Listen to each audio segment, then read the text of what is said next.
Edavanna ഒതായിയിൽ tipper lorry താഴ്ചയിലേക്ക് മറിഞ്ഞ് അപകടം.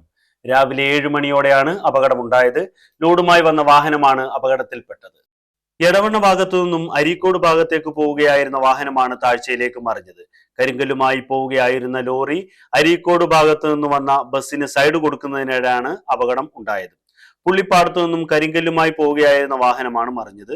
വാഹനത്തിൽ ഡ്രൈവർ മാത്രമാണ് ഉണ്ടായിരുന്നത്. ഇയാൾ പരിക്കുകളൊന്നും കൂടാതെ രക്ഷപ്പെട്ടു. ഈ ഭാഗത്ത് റോഡിന് വീതി കുറവായതും അപകടത്തിന് കാരണമായി.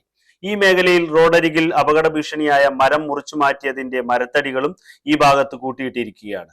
PWD അധികൃതർ ഇത് മാറ്റാത്തതും അപകടത്തിന് കാരണമായതായി നാട്ടുകാർ പറയുന്നു. ഇന്ന് രാവിലെ ഒരു 7 മണിയോടുകൂടെ എടവണ്ണ ഒതായി കോഴിക്കോട് പാതയാണ്. വീതി കുറഞ്ഞൊരു പാതയിൽ കൂടുതൽ വാഹനങ്ങൾ ഓടിക്കൊണ്ടിരിക്കുന്ന ഈ റോഡിലൂടെ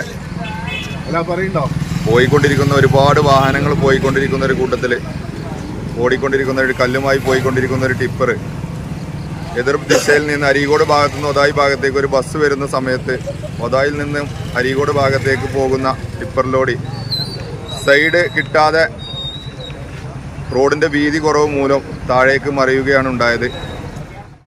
സ്കൂൾ വിദ്യാർത്ഥികൾ ഉൾപ്പെടെ കാൽനട യാത്രക്കാർക്കും നടന്നു പോകാനുള്ള സൗകര്യം ഈ മേഖലയിൽ ഇല്ല. ഇതുമായി ബന്ധപ്പെട്ട് നിരവധി തവണ പരാതികൾ നൽകിയിരുന്നതായും നാട്ടുകാർ പറയുന്നുണ്ട്. അപകട സാധ്യത ഒഴിവാക്കാൻ ഉടൻ പരിഹാരം കാണണമെന്ന് നാട്ടുകാർ ആവശ്യപ്പെട്ടു.